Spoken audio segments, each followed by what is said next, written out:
नमो सिद्धाणं नमो वायुयानं नमो वज्रायानं नमो लोये सर्वसामूढं नम्योऽणिशिरं वीरम् अनन्तवर्णानदं संसमामं वोचामिनियं सारं केवलसुधकेवलीमणिनं सतीर्थवीरप्रभुका जग में प्रवर्ते निज तत्वबोध पाकर सब लोक हर्षे दुर्भावना न आवे मन में कदापि निर्विघ्न निर्विकारी आराधना प्रवर्ते। नियम साजी परमगम 47 नंबर की गाथा पर स्वाध्याय चल रहा है। पहले प्राकृत गाथा का पाठ करते हैं। जारी सिया से धप्पा भवमलीय जीव तारी सामोती जर मरण जम मुक्का अठ गुणालंकिया जीर्ण है शीत जैसे जीव त्यो भवलीन संसारी वही गुण 8 से जो है अलंकृत जन्म मरण जरा नहीं। जैसे सिद्ध आत्मा है वैसे ही भवलीन संसारी जीव है। भव में लीन अर्थात भव में डूबे हुए, संसार में लिप्त हुए कषायों में लिप्त हुए जीव भी किसके समान है? सिद्ध भगवान के समान है। चलो वो तो समान है, हम किसके समान है? सिद्ध भगवान के समान, कि मेरे और उनमें कोई अंतर नहीं है। टीका अपनी चल रही थी, यहाँ पर जो कथन किया जा रहा है वो शुद्ध द्रव्यार्थिक नय के अभिप्राय से किया जा रहा है। माने अपना जो जिनागम है और जितने भी ग्रंथ लिखे गए हैं, भगवान की वाणी है, वो नयों की भाषा में निबद्ध है। कोई सा भी कथन होगा तो नए के अपेक्षा से होगा। आपको समझना पड़ेगा ये किस अपेक्षा से कहा जा रहा है। यदि ये अपेक्षा नहीं समझोगे तो लोक में भी बहुत प्रॉब्लम होती। आपने कभी पैजामा पहने हुए हाथी देखा है? देखो भैया, पैजामा पहने हुए हाथी देखा है? आजकल थोड़ा सा वैसा जमाना है। जीन्स पहने हुए हाथी देखा है? नहीं देखा है? पीछे रेड टी शर्ट वाले भैया, हाँ आपने देखा है पैजामा पहने हुए हाथी? बेंगलोर में तो देखा होगा, हाँ नहीं देखा? जीन्स पहने हुए हाथी देखा है काका साहब? आपने देखा है? अब देखो, मैंने क्या कहा? पैजामा पहने हुए हाथी देखा है? पैजामा पहना था, हाथी को देखा। वाक्य समझ आया कि नहीं आया? मैंने क्या कहा? पैजामा पहने हुए हाथी को देखा है। सब मना कर रहे नहीं देखा है, नहीं देखा है। लेकिन अब किस अभिप्राय से कह रहे? तुमने पैजामा पहना हुआ था, जीन्स पहना हुआ था और हाथी को देखा। यह है नयों की भाषा कि किस वक्ता के अभिप्राय को नहीं कहे। अब किस अभिप्राय से वो कह रहे समझना पड़ेगा। ऐसे यहाँ पर जिनवाणी में किस नए की अपेक्षा से क्या कथन किए जाते हैं समझना पड़ेगा। नयों की भाषा को नहीं समझोगे तो प्रॉब्लम हो जाएगी। सोनिया गांधी ने एक बार नारा लगाया, राहुल को बहुमत दो, राहुल को बहुमत दो। आज कोई बहु नहीं दे रहा है, बहुमत दो, राहुल को बहुमत दो। और वो बहुमत क्या कह रहे थे कि वोट फॉर, माने वोटिंग का बहुमत दो। आजकल बहु नहीं दे रहा है। माने भाषा होती है उस भाव को समझने के लिए होती है। भाषा कुछ होती है, भाव कुछ और निकलता है। पुराना एक दृष्टांत आता है, पहले आपको शायद दिया कि नहीं दिया, कि जैसे एक गांव में रहने वाले व्यक्ति शहर में आजीविका के लिए जाते थे। जैसे वो सेठ जी भी चले गए दूसरी जगह या जहाज लेकर के, ऐसे वो पुत्र है आजीविका के लिए गया, शादी हो गई थी और पत्नी घर में है। तो पिताजी ने अपने पुत्र को पत्र लिखा कि तुम्हारी पत्नी विधवा हो गई है, जल्दी से जल्दी घर आओ। पुत्र रोने लग गया, पिताजी का पत्र आया, पिताजी का पत्र आया, मेरी पत्नी विधवा हो गई। उसका मित्र आया, बोले क्या भाई क्यों रो रहे हो? बोले पिताजी का पत्र आया है, मेरी पत्नी विधवा हो गई। अब बताओ उसका क्या क्या भाव समझना। भैया बहुत दिन हो गए तुम शहर में हो, तुम्हारी पत्नी तुम्हारे बिना विधवा सी हो गई है, तुम्हें सुध-बुध नहीं है कि तुम गाँव वापस नहीं आ रहे हो। तो उनका भाव सुना। और वो मित्र ने कहा भाई तुम्हारी पत्नी विधवा हो जाती तो तुम यहाँ कैसे जिंदा होते? मैंने हर जगह देखो लिखा जाता है कुछ और भाव निकलता है कुछ। ऐसे यहाँ पर कह रहे हैं गाथा में कुछ और यहाँ समझना है कुछ कि मेरे और सिद्ध भगवान में कोई अंतर नहीं है। बात बिल्कुल सही है, लेकिन किस अपेक्षा से?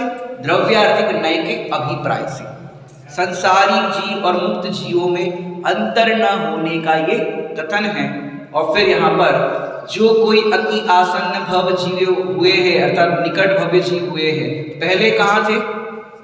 संसार अवस्था में। अर्थात हम जहाँ पर हैं पहले वो भी वहीं पर थे जितने भी अब तक सिद्ध हुए हैं। और संसार क्लेश से थके चित्त वाले हुए, देखो सिमिलरिटी मिलाते जाओ, जो कोई भी सिद्ध हुए हैं वो कौन हुए? अति आसन्न भव्य, अर्थात निकट भव्य।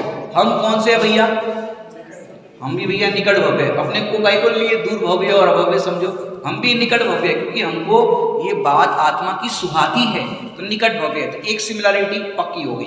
दूसरी, पहले वो संसार अवस्था में थे, हम भी संसार अवस्था में हैं, तो दूसरा भी पॉइंट अपने लिए लागू पड़ गया।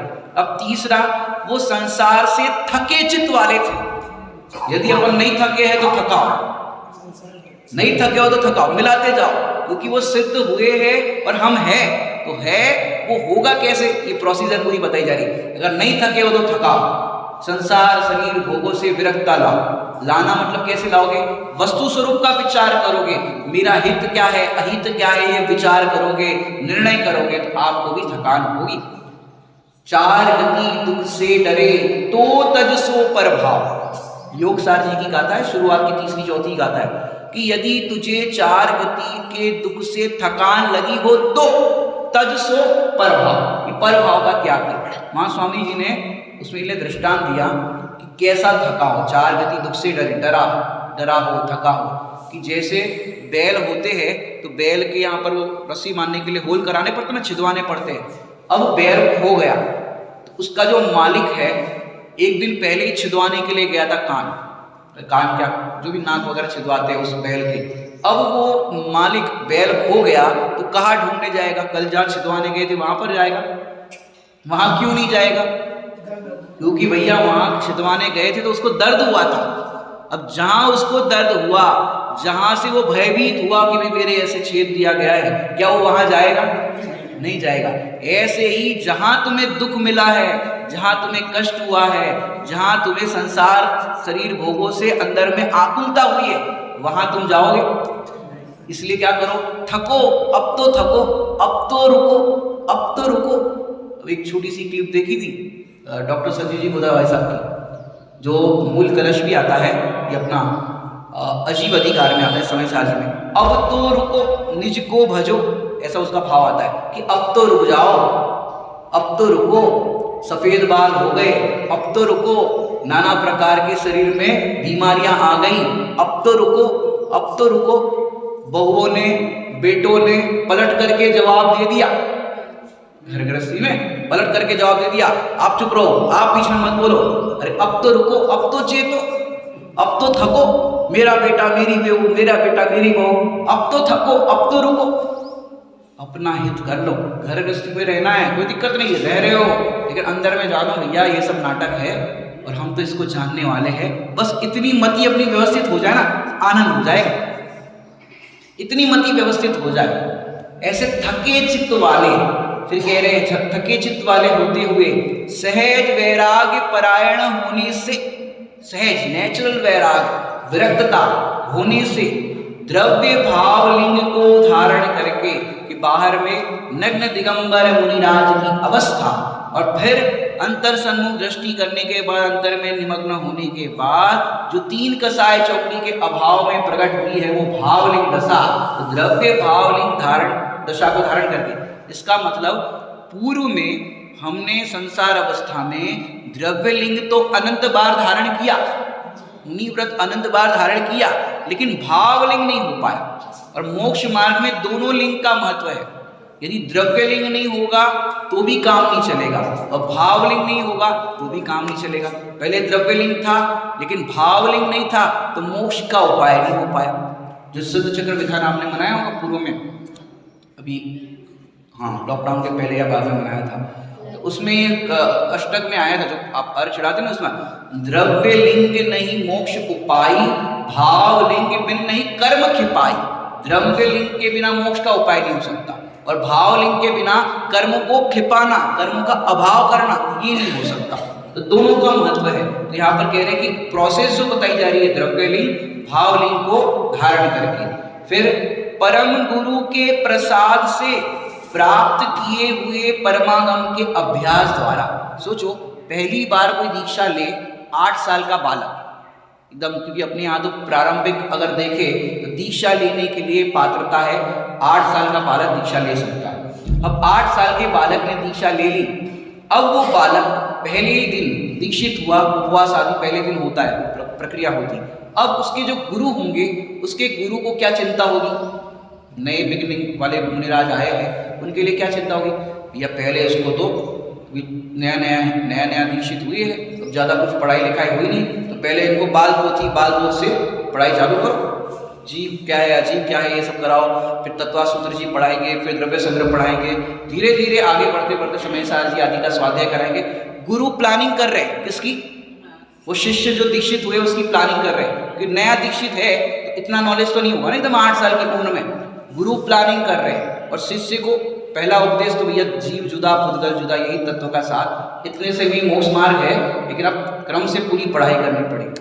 अब गुरु प्लानिंग कर रहे हैं और शिष्य दीक्षा लेकर के बैठे, ये शरीर अलग है, मैं अलग हूँ, मैं तो मात्र ज्ञाता दृष्टा हूँ। वहाँ गुरु की प्लानिंग चल रही है, और यहाँ शिष्य ने श्रेणी मांडी और शपथ श्रेणी चढ़ करके केवल ज्ञान की प्राप्ति कर दी, और गुरु देख रहे ये क्या हो गया, हम तो प्लानिंग कर रहे थे इसको पढ़ाना लिखाना है आगे, फिर बहुत ये करना है कि भैया मोक्ष मार्ग में पढ़ाने लिखाने की प्लानिंग नहीं होती। हालांकि ये भी होती है, स्याद बात ये भी होती है कि पठन पाठन आदि की सब व्यवस्थाएं होती है, लेकिन पहले में पहला कर्तव्य क्या है? अपने शुद्धात्मा में निमग्न होकर के मुक्ति की प्राप्ति करना। क्योंकि जिस समय दीक्षा लेते हैं तो प्रतिज्ञा क्या होती है? शुद्धोपयोग की प्रतिज्ञा होती है। चरणानी सूचक चुली का प्रवचन सार जी में देखना, ये दीक्षा जो धारण कर रहे किसके लिए? शुद्धोपयोग के लिए, और कोई नहीं, शुभोपयोग के कार्य के लिए नहीं, अशुभ की तो बात ही नहीं, शुद्धोपयोग के लिए दीक्षा ली, और उन्होंने तो अपना काम कर दिया और गुरु की प्लानिंग ही रह गई। ऐसा भी हो जाता है। एक कनक शांति नाम के मुनिराज, ये विदेश क्षेत्र की घटना है, अपने पिता के साथ वसंतोत्सव मनाने के लिए, जैसे आप रंग पंचमी मना रहे थे, ऐसे वो वन क्रीड़ा करने के लिए जाते थे, वसंतोत्सव मनाते थे बारिश के दिनों में। अब वहां पर गए और पहली बार कनक शांति ने दिगंबर मुनिराज के दर्शन किए। पिता से बोले ये कौन है? तो बच्चे से कहा पिता ने कि बेटा ये दिगंबर मुनिराज है। पापा जी इनके पास कपड़े नहीं है, ना कोई आभूषण है, लेकिन प्रसन्नता दिख रही है। ये सबके अभाव में भी कैसे प्रसन्नता है?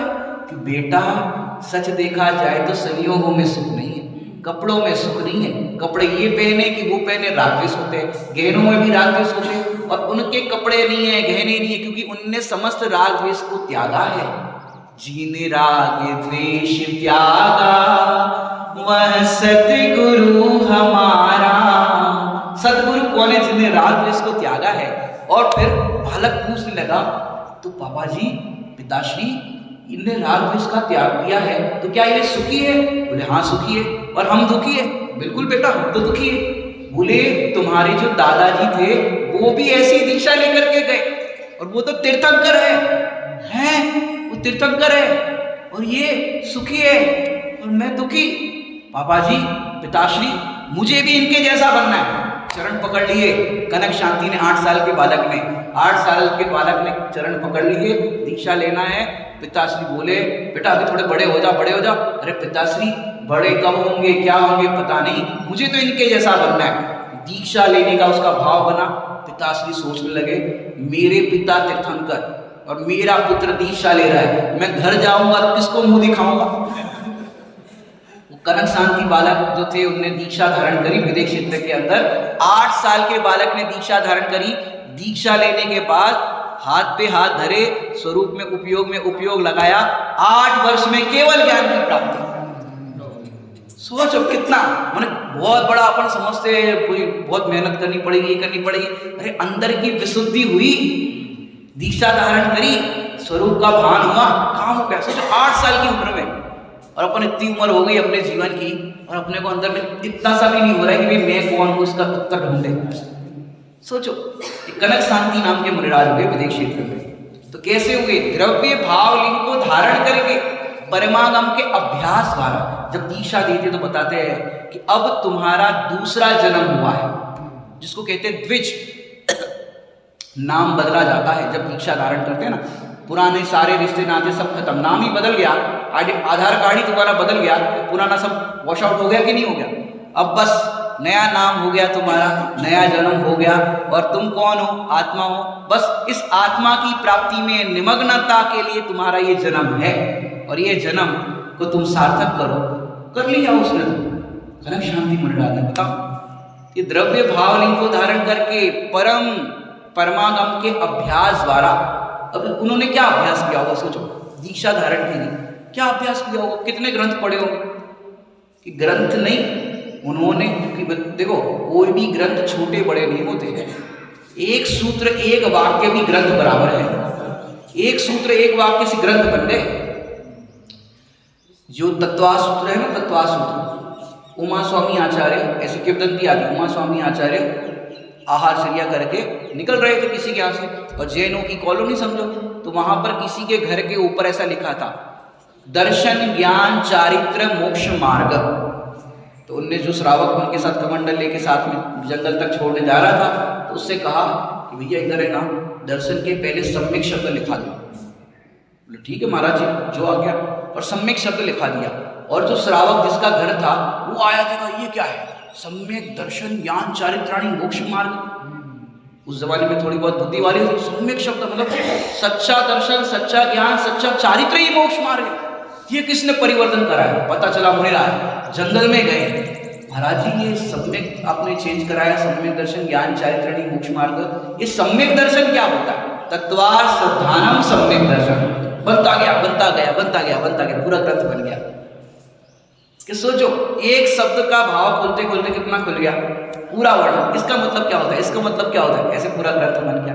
अब सोचो ग्रंथ कोई छोटे बड़े नहीं होते, निर्ग्रंथों के ग्रंथ निर्ग्रंथ होने के लिए होते। किसी ने एक वाक्य एक शब्द सुना, मुनि बन गए। अरे एक चोर जिसको पिता ने कहा था, पिता भी चोर था, कि बेटा कभी जैनियों के मंदिर से गुजरो तो बात सुनना मत, कोई कुछ भी सुनाया जाए सुनना मत, कान बंद कर देना।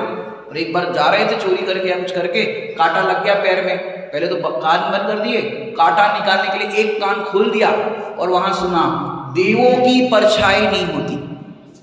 देव होते उसकी परछाई नहीं होती। और इतना जगत प्रसिद्ध बात थी कि जैनियों के वचन सत्य वचन होते। और जैसे ही वो वहां से गए, और एक बार किसी राजा ने चोर को पकड़ने के लिए ऐसा ट्रैप बिछाया, जाल बिछाया, और वहां देव है ऐसा ऐसा कुछ दिखाया, और उन्होंने देखा इसकी तो परछाई हो रही है, और कहा था देवों की परछाई नहीं होती, इसका मतलब कुछ गड़बड़ है। वहां से बच निकले।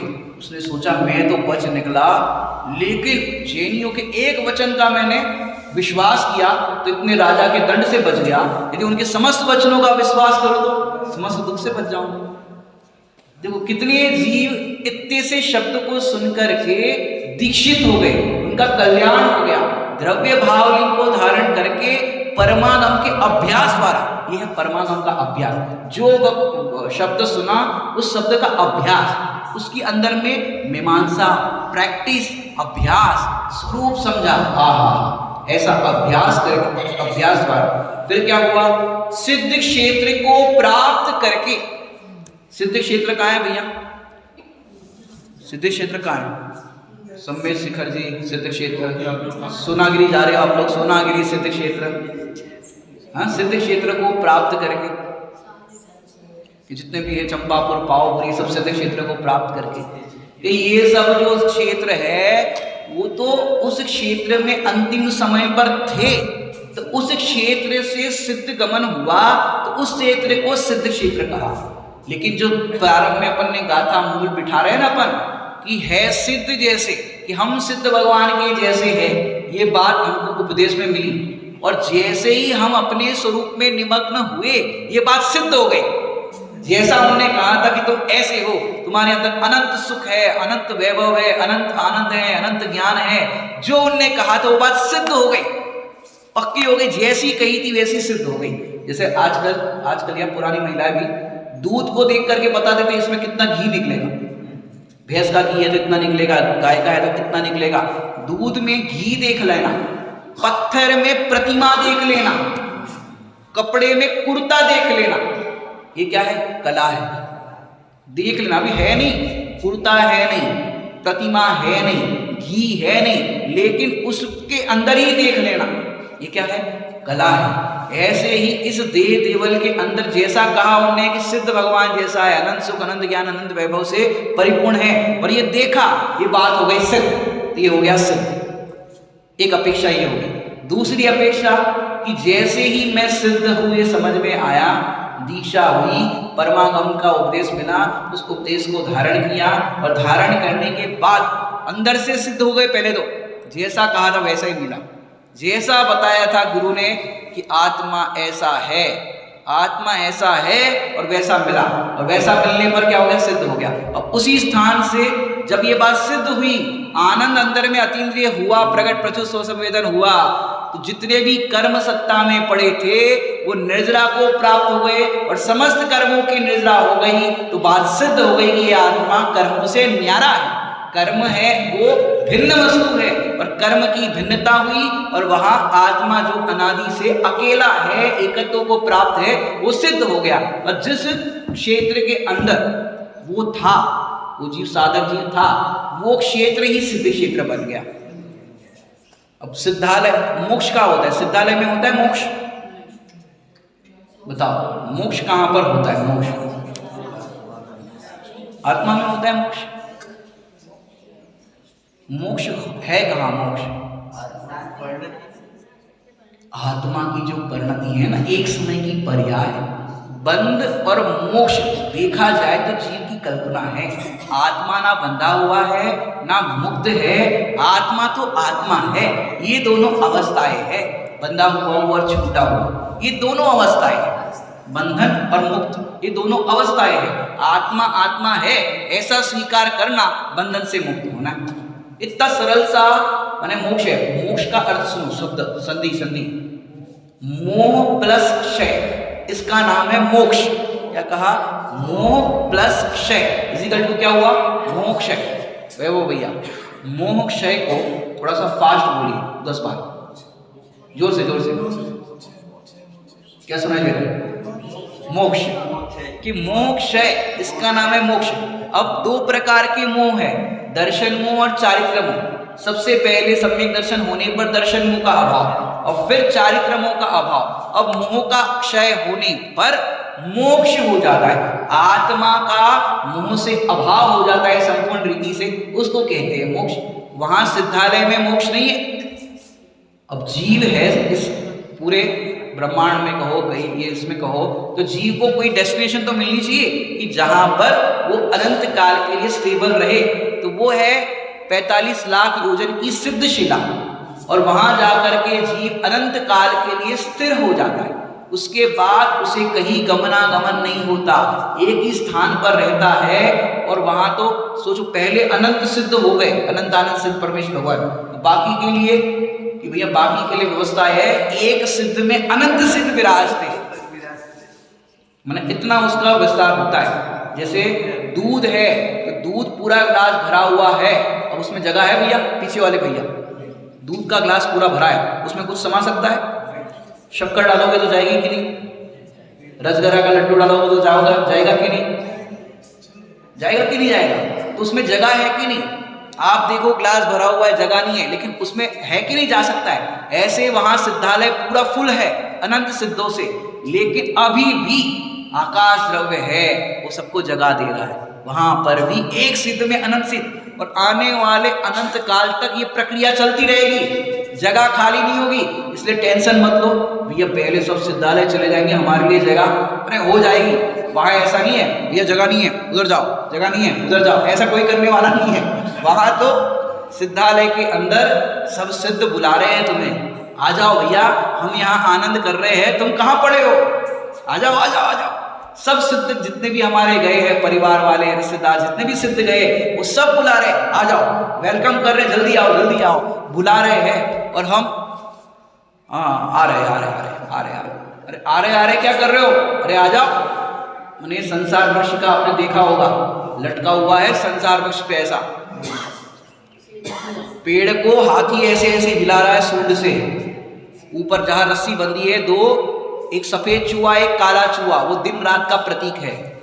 हाथी है वो पूरा हिला रहा है, और एक तरफ नीचे अगर गिरे, रस्सी कटने पर नीचे गिरे तो बड़े बड़े अजगर के मुख में तुम्हारा ग्रास हो जाएगा। और एक तरफ देव का विमान आया, और देव कह रहा है भैया क्या कर रहे हो, चलो जल्दी आ जाओ, मैं तुम्हारे बचाने के लिए आऊँ। कि साहब एक मिनट, वो शहद की बूंद ऐसे अच्छी लग रही, एक बूंद, बताओ क्या हुआ उसका,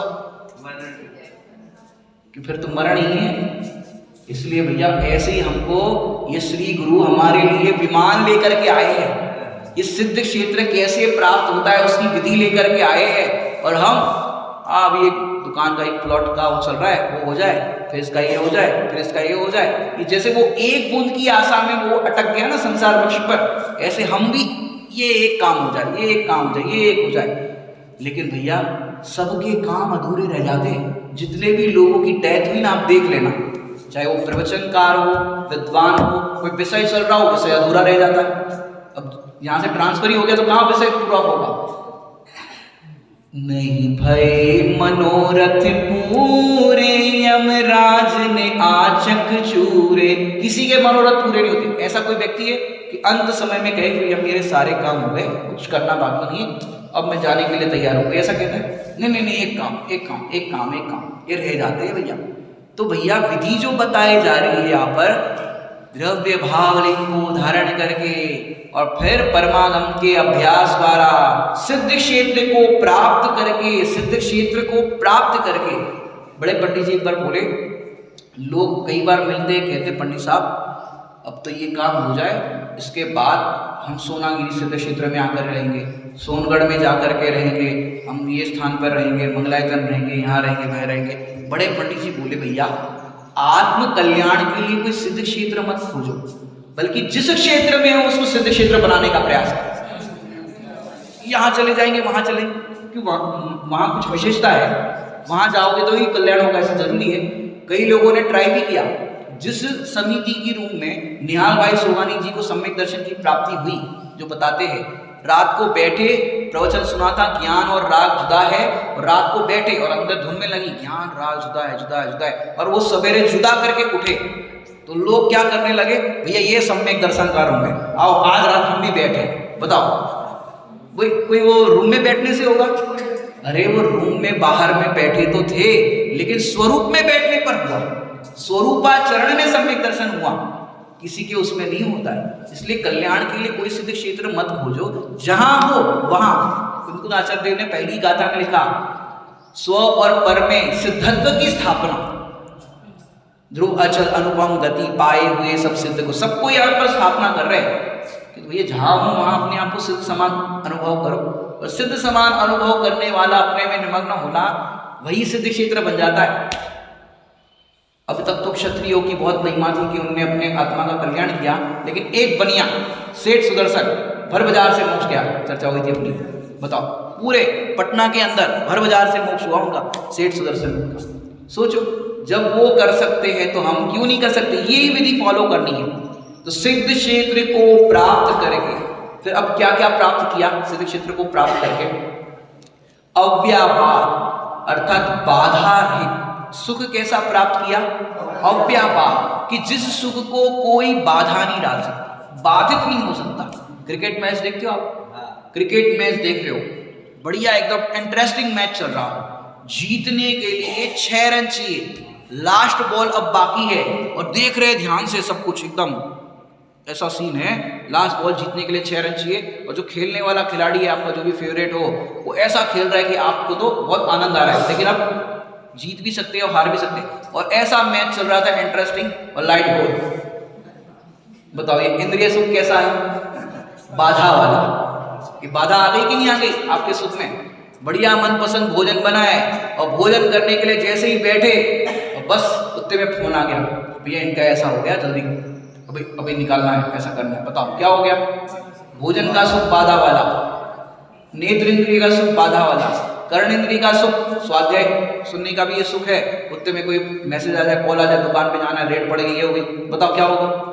ये 5 इंद्रिय के सुख जो है वो बाधा वाले हैं, और ये आत्मा का अतीन्द्रिय सुख जब प्रकट होता है सिद्ध अवस्था में, वो कैसा है? अव्यापाद, कि उस सुख को कोई बाधित नहीं कर सकता, अनंत काल तक अव्यापाद सुख को प्राप्त करेगा।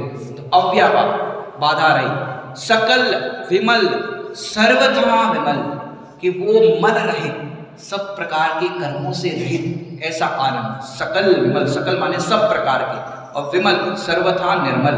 कैसा? केवल ज्ञान, केवल दर्शन, केवल सुख और केवल वीर युक्त सिद्धात्मा हो गए हैं। सिद्धात्मा क्या हो गए हैं? केवल ज्ञान। केवल ज्ञान मतलब ओनली ज्ञान, ज्ञान के अलावा कुछ नहीं, और ज्ञान ज्ञान ज्ञान ज्ञान ज्ञान ज्ञान ज्ञान। और जिस ज्ञान की ऐसी सामर्थ्य है कि लोकालोक झलकते, लोकालोक झलकते, जिसमें ऐसा प्रभु का केवल ज्ञान, कि ऐसा केवल ज्ञान प्रकट होता है जिसमें लोकालोक झलकते हैं। लेकिन वो ज्ञान की कैसी अद्भुत महिमा है कि सब जानते हुए भी अप्रभावी रह करके जानते हैं। हम भी जानते हैं, वो भी जानते हैं, बराबर, हम भी जानते हैं, वो भी जानते हैं। अब सोचो, नेमिनाथ भगवान द्वारिका गए थे कि नहीं गए थे? पहले गए थे, सब कुछ परिचय था, सब कुछ बात थी गृहस्थ की भूमिका में। अब वो जाने कि जिस नेमिनाथ में हमारे कजिन ब्रदर कृष्ण जी रहते हैं, कजिन हमारे रिश्तेदार रहते हैं, उनके माता पिता भी रहते हैं, पूरी नगरी इतनी बढ़िया, ये सब बढ़िया, और वो जलने वाली है। 12 साल पहले उन्होंने घोषणा करी, बताओ वो प्रभावित हुए कि नहीं हुए? और जिस समय जलने का काल आया तब भी प्रभावित नहीं हुए। क्यों प्रभावित हुए? कि जो ज्ञान में हमने देखा है वही तो होगा, कौन उसे बदल सकता है? हम प्रभावित क्यों हो जाते? अरे भैया हम होते तो कुछ कर लेते, हम होते तो ये कर लेते, हम होते ये कर लेते। क्यों प्रभावित हो रहे? जैसा होने योग्य है वैसा ही होगा। इधर का एक परमाणु भी इधर नहीं सरका सकता। केवल ज्ञान का प्रकाश है, प्रकाश शब्द भी यूज किया जाता है, ज्ञान का प्रकाश। जैसे ये बाहर प्रकाश आपको दिख रहा है, ये प्रकाश सभी पदार्थों को झलका रहा है, सब पदार्थों को दिखा रहा है। अब वो प्रकाश, एक कंकड़ यहां पड़ा है और एक कंकड़ यहां पड़ा है, तो ये प्रकाश इस कंकड़ को यहां और इस कंकड़ को यहां कर सकता है? प्रकाश तो खाली ये सब झलकाने का काम करता है। ऐसे ये ज्ञान का प्रकाश है, वो सिर्फ मात्र झलकाने का प्रकाश करता है, कुछ करने का नहीं। सर्वज्ञ भगवान की सिद्धि करते हैं। दर्पण है, दर्पण होता तो मैं आपको एक बहुत सुंदर प्रैक्टिकल बताता। दर्पण है छोटा, चलो कोई बात नहीं, आप घर जाकर के इसका देखना। अब मेरा प्रश्न ये है कि दर्पण के सामने जो होगा वो दिखेगा कि जो नहीं होगा वो दिखेगा? जो होगा वही दिखेगा कि जो नहीं होगा वो दिखेगा? आप सबका कहना है जो होगा वही दिखेगा। अब दर्पण यहां पर है, समझो, जैसे ये देखो, इसमें भी थोड़ा बहुत दिख रहा होगा, देखो दर्पण है ये। अब मैंने पुरुषों की तरफ किया, इसमें कौन दिखेगा? ये वाले पुरुष दिखेंगे, बराबर। लॉक किया जाए। अब जादू बताता हूँ, वैभव भैया यहाँ से खड़े होकर के देखे इस एंगल से, तो यहाँ के महिलाएं दिखेगी कि नहीं? नीचे से देखे ऊपर, तो ऊपर का सीलिंग दिखेगा कि नहीं? ऊपर से देखे नीचे, तो नीचे का फ्लोरिंग दिखेगा कि नहीं? आप जिस एंगल से देखोगे वो दिखेगा। दर्पण कहाँ है? एक एंगल पर है, लेकिन दूसरे चीजें भी दिख रहे कि नहीं दिख रहे? जब एक जड़ दर्पण में ऐसा कमाल है कि जिस तरफ होता है उसको छोड़ करके अन्य एंगल वाले भी चीज दिखते हैं, तो ये चैतन्य दर्पण, केवल ज्ञान रूपी दर्पण का कैसा कमाल! भूत भविष्य वर्तमान तीनों काल की, तीनों लोक की समस्त पर्याय युग पर एक साथ दिखते। ये हो गई सर्वज्ञ की सिद्धि, केवल ज्ञान की सिद्धि। की केवल ज्ञान में इतना कैसे दिख जाता है? जब ये जड़ दर्पण में जो नहीं है सामने वो दिख सकता है, तो उनको भूत भविष्य जो सामने नहीं है वो दिखे, वर्तमान का तो दिखे, इसमें तो क्या असर है? जो सामने पदार्थ है वो है वर्तमान का, वो दिखे, इसमें क्या असर है? लेकिन यहाँ का भी दिखे, यहाँ का भी दिखे, ऊपर नीचे आगे पीछे सब दिखे, ये आश्चर्य की बात है। लेकिन ऐसा होने पर भी केवल ज्ञानी सबको जानते हुए भी वास्तव में वो लोकालोक को जानते ही नहीं है। क्या कह रहे? लोकालोक को केवल ज्ञानी जानते ही नहीं है। हमने तो यही परिभाषा पढ़ी है सर्वज्ञ भगवान की। सर्वज्ञ किसे कहते हैं? हाँ, जो तीन लोक के तीन काल की समस्त पर्यायों को युगपत जानते हो, सर्वज्ञ। भैया ये तो आपको समझाने के लिए भी ज्ञान की कैसी ताकत है, क्या समझाने के लिए परिभाषा बताई।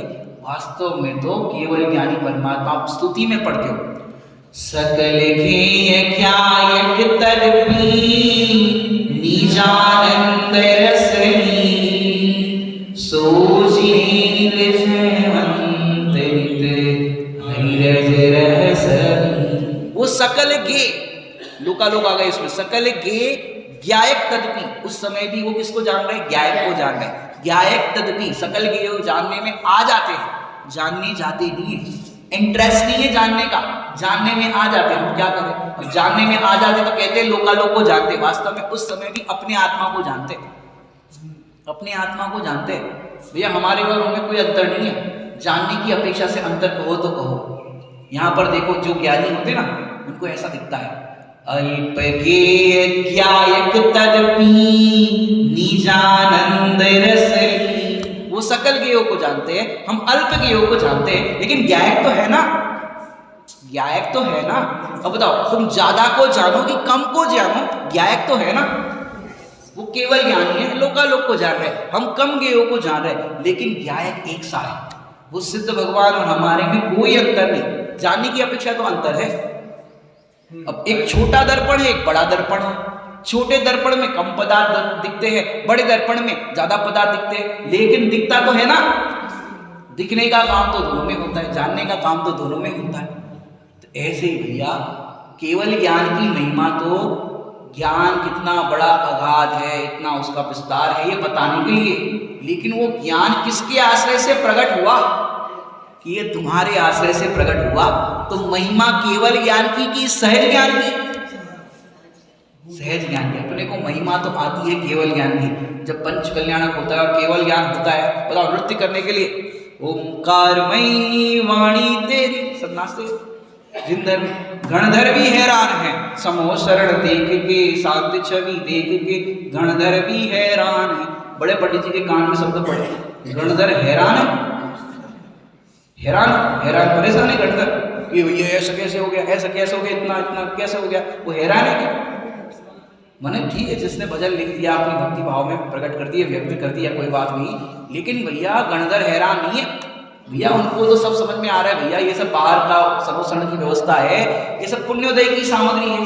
पुण्य फला अरहंता, प्रवचन सार की 45 नंबर की गाथा आती है। गुरुदेव कहते हैं तकरारी गाथा कि तीर्थंकर है, पुण्य के फल में तीर्थंकर होते। लोग ऐसा अर्थ करते अन्यत्र कि पुण्य के फल में तीर्थंकर होते, कि भैया ऐसा नहीं है। वहां पे पुण्य फला अरहंता कि तीर्थंकर भगवान का ऐसा पुण्य फला, अरहंत भगवान का, कि सारे परमाणु, पुण्य के परमाणु मानो वहीं पर आकर के उनकी सेवा में लग गए। ऐसा भाव होता है उसको। बोलो, मैंने गणधर भी हैरान है, वो हैरान हो गए, परेशान हो गए, ऐसा नहीं है भैया। सच देखा जाए, शांत होकर के विचार करो, वो भी हमारे जैसी संसार अवस्था में थे, विरक्त हुए, परमागम का अभ्यास किया, द्रव्य भावलिंग को धारण किया, सिद्ध परमात्मा को प्राप्त हो गए। हमारे जैसे थे, जैसा सहज ज्ञान मेरे पास है वैसा उनके पास, इसका आश्रय किया, केवल ज्ञान हो गया, मोक्ष हो गया। कितना सरल है बताओ। एक त्रियंच गति का जीव मोक्ष मार्ग प्रारंभ कर सकता है, नरक गति का जीव मोक्ष मार्ग प्रारंभ कर सकता है, डंडे खाते खाते भी मैं परमात्मा हूं ऐसा नक्की कर सकता है। और तुम एसी में बैठे बैठे, शांति से बैठे बैठे, कोई आकुलता बिना बैठे बैठे नक्की नहीं कर सकते। बताओ, वो डंडे खाते खाते भी नक्की कर रहा है, ये सब मैं नहीं। बताओ ये कैसा होगा, अद्भुत, कैसी अंदर की प्रतीति होगी, कैसा जीव को कल्याण होने का काल आ गया होगा, डंडे खाते खाते भी नक्की कर रहा है। अरे वेद के उदय में भी नक्की करता। देखो पांडव पुराण में एक प्रसंग आया, जब 12 साल का वनवास और 1 साल का अज्ञातवास पांडवों को दिया गया, और 12 साल तो वनवास में निकल गए। वन में निकालना बहुत सरल काम है, वन में निकालो कोई दिक्कत नहीं है, लेकिन अज्ञातवास किसे कहते पता है? आपको नगरवासियों के बीच में रहना है, कोई भी नगर में, लेकिन कोई आपको पहचानना नहीं चाहिए कि तुम युधिष्ठिर हो, भीम हो, द्रौपदी हो, कोई भी, मतलब आपको पहचानना नहीं चाहिए। अभी अज्ञातवास, अगर किसी ने पहचान लिया तो फिर से 12 साल का वनवास और 1 साल का अज्ञातवास। सोचो, पूरी मेहनत बर्बाद, इतना 12 साल वन में रहे, 1 साल अज्ञातवास। लेकिन देखो उनने ऐसा गेटअप चेंज किया। युधिष्ठिर ने तो लेखा जोखा का काम संभाला, भीम ने रसोई बनाने का, ये रसोईया बन गए। अर्जुन जो है वो नर्तकी, डांस सिखाने का, स्त्री का रूप धारण किया, नर्तकी बन गई। और फिर युधिष्ठिर, भीम, अर्जुन, नकुल सहदेव है वो अश्वपाल हो गए, घोड़ा आदि की जो पालन करता है ना, उसको ध्यान रखने वाला, वो बन गए। द्रौपदी है जो वहां की रानी थी, उनकी दासी बन गई। अब पूरा ये लोग पूरा अभिनय कर रहे हैं, कोई पहचान नहीं पड़ रहा है। भीम है तो पूरा रसोई बना रहे हैं, लड्डू बना रहे हैं, सब कर रहे हैं, खा रहे पूरे, सब कर रहे हैं, कोई पहचान नहीं पा रहा। अब देखो इसमें क्या प्रसंग बना कि इस प्रसंग में जो दासी का काम कर रही थी द्रौपदी, अब द्रौपदी दासी का काम, जिसकी जो रानी की सेवा कर रही थी, उस रानी का भाई, उसका नाम था कीचक, और वो कीचक उस द्रौपदी पर मोहित हो गया। वो तो नौकरानी है, वो क्या बोले, बोल भी नहीं सकती। तो उसने कहा कि मैं तुम पे मोहित हो गया हो, तुम यहाँ इस टाइम पे मेरे को मिलना। वो बेचारी करे तो करे क्या। और देखो अगर वहीं पर बल दिखाने लग जाए, वहीं पे झगड़ा करके, तो पहचान लेंगे भाई ये तो कोई सामान्य नौकर नहीं है, ये तो बहुत बड़े महापुरुष है। उसने तो भीम जी से कहा कि भैया ऐसी ऐसी बात है। वो पत्नी किसकी थी? पास की थी। वो सब मिथ्या बातें हैं, कोई पांडव पुराण सुनाएंगे तो बताएंगे। वो अर्जुन की पत्नी थी। भीम से कहा, रसोईया थे ना, क्योंकि रसोइयों से बोलना पड़ता ना, दासी है बोलेगी आज रानी को भोजन में ये चाहिए, तो रसोइयों को बोलना पड़ेगा ना, दासी तो पूरी व्यवस्था करेगी। तो बोला ऐसी ऐसी बात है, वो बुला रहा है मुझे ऐसे ऐसे। बोले ठीक है आप चिंता मत करो, टाइम क्या बोला है? बोले इतने बजे। और भीम ने क्या किया, स्त्री का पूरा ड्रेस पहना और पूरा वहां पे उल्टा ऐसे पीट करके खड़ा हो गया। और वो कीचक आया, आज मेरे मनोरथ पूरे होंगे, तुम टाइम पे आ गई। और जैसे ही पीछे ऐसे हाथ लगाया और देख ऐसी पिटाई करी, मुक्के मारे, ऐसे मारे। वो बोला भैया मैंने देख लिया संसार का स्वरूप, अब मुझे छोड़ दो, मैं दीक्षा धारण करूंगा, मैं आराधना में अपना जीवन लगाऊंगा। जब ऐसा ऐसा मार लगाई, फिर कहा कि चलो अच्छी बात है भैया, उत्तम कार्य करो, मेरे मुक्के से तुम मरोगे, लेकिन यदि तुम दीक्षा धारण करके मोक्ष मार्ग में लगोगे तो उत्तम बात है। अंदर से एक तो अपमान हुआ, अंदर में बड़ा कष्ट हुआ कि अरे कैसे खोटे परिणाम मैंने किए, इतनी मार पड़ी मेरे को, अरे अब नहीं। दिगंबर मुनिराज जंगल में मिले, अपने पापों का प्रायश्चित किया, ऐसे ऐसे मेरे घटना घटी, ऐसे ऐसे ये हुआ, दीक्षा धारण करी। पांडव तो उधर ही है, कीचक का मोक्ष हो गया। कहाँ वेद के परिणाम एक समय के, काम विकार के परिणाम, और वहां प्रायश्चित लिया, मोक्ष हो गया। वैसे पांडव तो अभी लंबा काल है मतलब समझो। बोलो ऐसा विधि देखो, पापी जीव भी कैसे कल्याण कर देता, कितना सरल।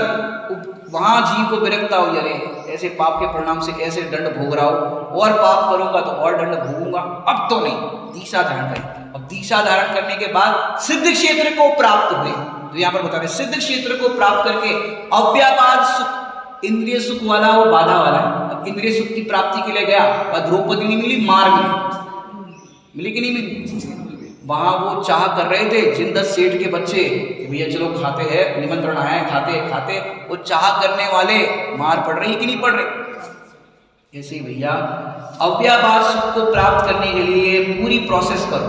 तो अव्यापाद केवल ज्ञान, केवल दर्शन, केवल सुख, केवल वीर युक्त सिद्ध आत्मा हो गए, सिद्ध आत्मा हो गए। देखो आत्मा, साउथ वाले लोगों के नाम भी कुछ इस प्रकार के होते हैं। अब देखो, क्योंकि अधिकतर लोग जो मुनिराज थे ना, 24,000 मुनिराज का संघ था, और जब अकाल पड़ने का टाइम आया तो 12,000 मुनिराज साउथ की तरफ चले गए थे, दक्षिण तरफ चले गए थे। तो उस समय जहाँ गए थे वहाँ अकाल की प्रॉब्लम नहीं थी, और वहाँ खूब धर्म का फैलाव हुआ। वहाँ के लोगों के नाम भी सिद्धप्पा होते, सिद्धप्पा, अप्पा, इस तरह वहाँ की भाषा ही हो गई, अप्पा, परम अप्पा, ये सब है ना, तो वहाँ की भाषा बन गई सिद्धप्पा। तो ऐसे जो है, जो नाना प्रकार के भेद विज्ञान के द्वारा नाना प्रकार के संकल्प विकल्पों को छोड़ करके कैसे जीवा, एक विकल्प सता रहा था उसको छोड़ा, कल्याण हो गया। तो ऐसे सिद्ध आत्मा हो गए हैं। अब कैसे हुए उसका थोड़ा सा और खुलासा देखो कि जो सिद्ध आत्मा कार्य समय सारूप है, कार्य शुद्ध है, जो सिद्ध आत्मा जो है हमारी आइडियल जो दशा है, महावीर भगवान सिद्ध हुए हैं वो नहीं, हम हैं कारण परमात्मा, और हमारे कारण परमात्मा के आश्रय से जो पर्याय शुद्ध प्रकट होगी वो होगी कार्य परमात्मा। उनका तो कारण परमात्मा और कार्य परमात्मा उनका अलग है, सेपरेट, लेकिन हमारा जो आइडियल है वो हमारी दशा जो होगी सिद्ध अवस्था वो है। तो जो सिद्ध आत्मा कार्य समय सारूप है और कार्य शुद्ध है, नीचे कार्य शुद्ध का लिखा है देखो, नीचे फुटनोट, कार्य शुद्ध, कार्य अपेक्षा से शुद्ध। जो सिद्धात्मा हुए वो सिद्धात्मा शुद्ध कैसे हुए हैं? कार्य की अपेक्षा से शुद्ध हुए, और हम कारण की अपेक्षा से शुद्ध है। अभी कार्य अपेक्षा हमारी शुद्धि नहीं है, कारण अपेक्षा से हम शुद्ध है। तो कार्य अपेक्षा से शुद्ध, तो देखो जो सिद्धात्मा कार्य समय सारूप है और कार्य शुद्ध है, तो देखो कारण परमात्मा हमारा है। जब कारण है तो कार्य की चिंता नहीं होनी चाहिए। क्या कहा? कारण है तो कार्य की चिंता नहीं होनी चाहिए। कार्य तो होगा ही होगा। दूध मीठा करना है, फीका है, जब आपके पास शक्कर है तो चिंता होगी, मीठा होगा ही ना जब शक्कर है। तो ऐसे ही सुख प्राप्त करना है, लेकिन सुख को देने वाला कारण वो मेरे पास त्रिकाल विद्यमान है, तो चिंता किस बात की? अब चिंता नहीं होनी चाहिए। जैसे मैं आपको बताऊं, आपके घर में 10 लीटर दूध है, लेकिन मेहमान आ रहे हैं, पूड़ी बनानी है, तो भैया चिंता होगी? भैया दूध है ना, मलाई निकालो फटाफट, ये निकालो, हो गया काम। सुमन जी भाई साहब इसके लिए बहुत सुंदर दृष्टांत देते हैं कि शाम का अंतों का समय हो रहा है, और अंतों के समय जो पत्नी थी उसका मतलब देवर आ जाए तो भैया आप तो भोजन करके आए होंगे, देवर आ जाए तो ऐसा, और अपना भाई आए तो अभी अभी आना हुआ, अरे भैया फटाफट हाथ मुंह धो, आपके लिए भोजन लगा दें। लेकिन उसके पहले प्रीव्यू उसके पहले क्या हुआ, बच्चे ने कहा मम्मी एक रोटी देना, माँ ने डब्बा दिखाया, बेटा बम, डब्बा खाली, रोटी नहीं है। अब कोई बात नहीं, बच्चा नहीं है तो नहीं है। अब जैसे ही मामा आए, मामा के लिए तो, भाई के लिए तो, अरे भैया हाथ मुंह धो, कपड़े बदली करो, 16 के वस्त्र पहनो और फटाफट थाली लगा रहे बैठ जाओ। बच्चा कह रहा है मम्मी रोटी बम नहीं है, चुप, बोला नहीं।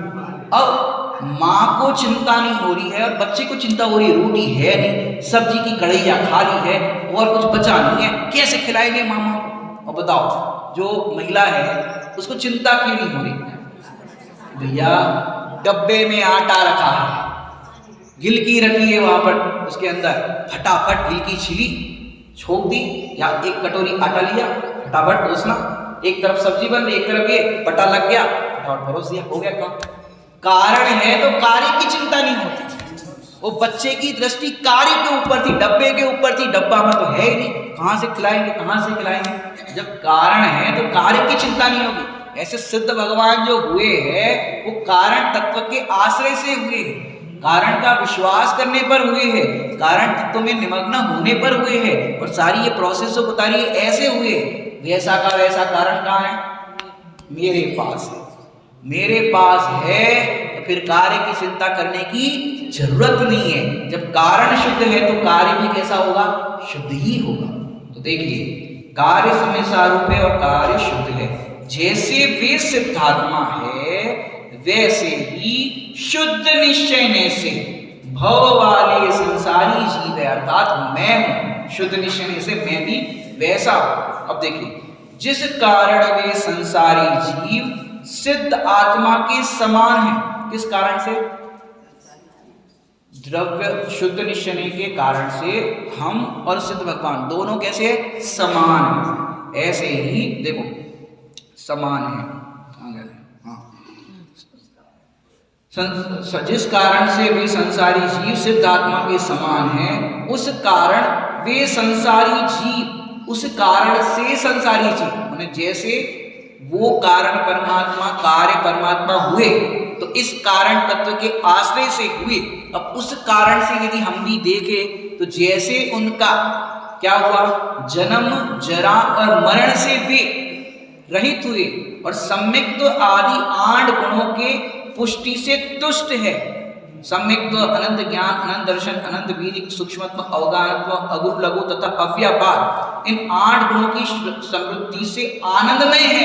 तो वैसे मैं भी कैसा हूं, आनंदमय। किसके समान, सिद्ध भगवान के समान। उनने ये प्रोसेस, देखो सरल भाषा प्रयोग करूंगा, उनने ये प्रोसेस की, कारण परमात्मा का आश्रय करके ये प्रोसेस की, वो कार्य परमात्मा हुए, अनंत सुख को भोगने वाले वैसे बन गए और वैसा का वैसा कारण मेरे पास है। मैं भी वो प्रोसेस करूंगा तो मेरे भी जन्म जरा मरण रहित और 8 गुणों से अलंकृत मैं भी हो जाऊंगा, क्योंकि कारण मेरे पास। जब कारण है तो कार्य की चिंता नहीं होती। सरल दृष्टांत दूंगा, समझ में आएगा आपको। मोदी जी ने स्वच्छता अभियान बहुत, इंदौर तो आपका नंबर 1 रहता है, आपके पास का स्थान है इंदौर स्वच्छता के अंदर। अब मोदी जी को एक और चिंता हुआ कि देश में गरीबी बहुत है, गरीब लोग बहुत है, उनकी व्यवस्था करनी चाहिए। तो मोदी जी ने एक बार गरीब लोगों की मीटिंग बुलवाई, एक बहुत बड़े ग्राउंड में सारे गरीबों को इकट्ठा किया। अब इकट्ठा किया तो गरीब लोग ने सोचा चलो भाई मोदी जी बुला रहे हैं, कुछ खाना पीना नाश्ता पानी तो मिल ही जाएगा, अच्छा वाला मिठाई मिल जाएगी। अब सब लोग गए, 1-2 घंटे तक भाषण चलता रहा, सब सम्मान समारोह सब चलता रहा। सब परेशान हो रहे, भैया गर्मी है क्या करें, कुछ व्यवस्था नहीं बन रही है, कुछ नाश्ता वास्ता पानी की नहीं पूछ रहे, क्या करें।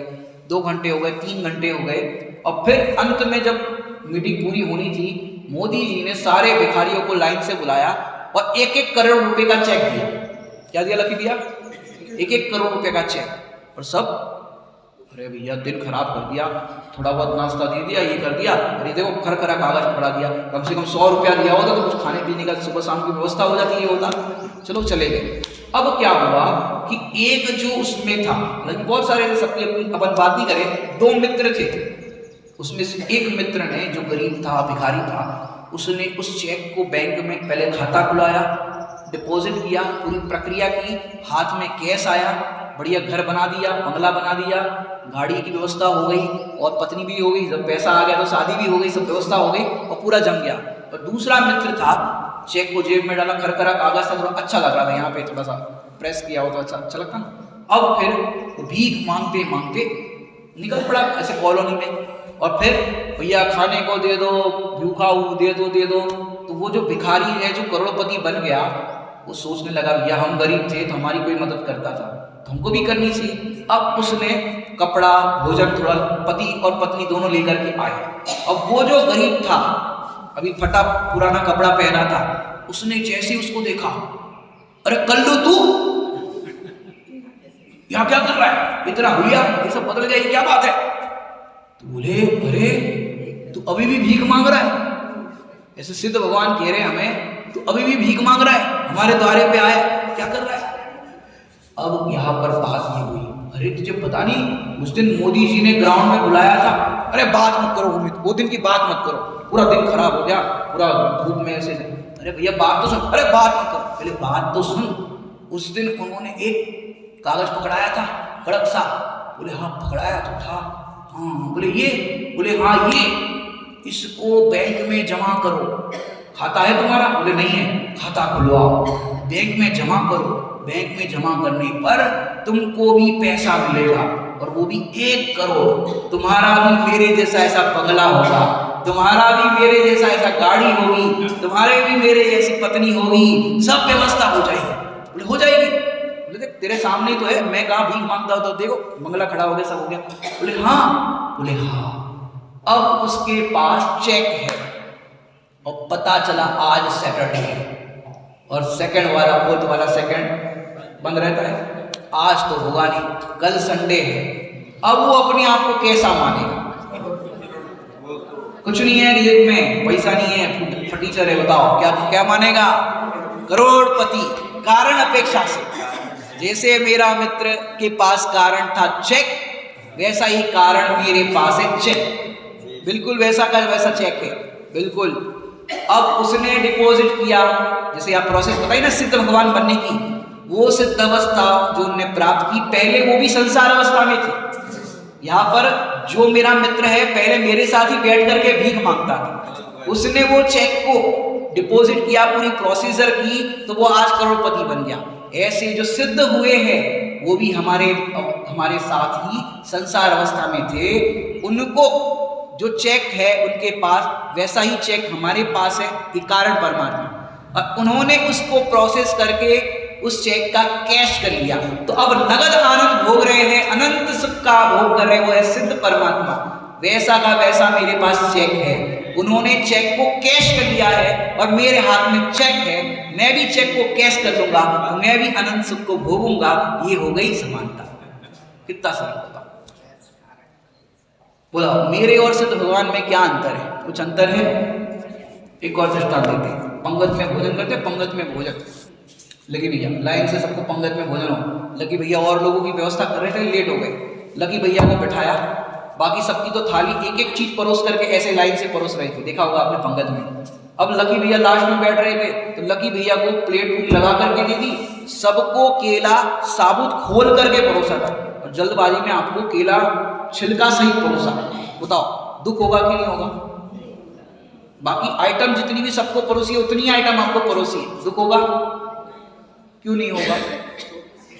कि जितनी आइटम सबको परोसी है उतनी ही मेरे को है। अब अंतर किस बात का?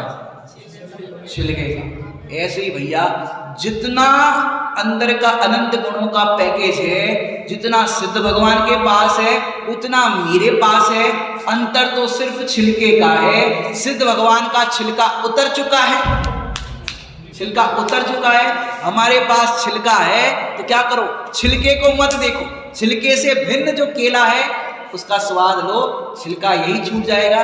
सिद्धालय में अनंत काल के लिए अशरीरी सिद्ध भगवान की प्राप्ति, और ऐसे हम सब वैसी दशा को प्राप्त हुए। इसी मंगल भावना से निज निज में बताई उसके लिए सिनवाणी माँ को वंदना शत बार, वंदना शत बार।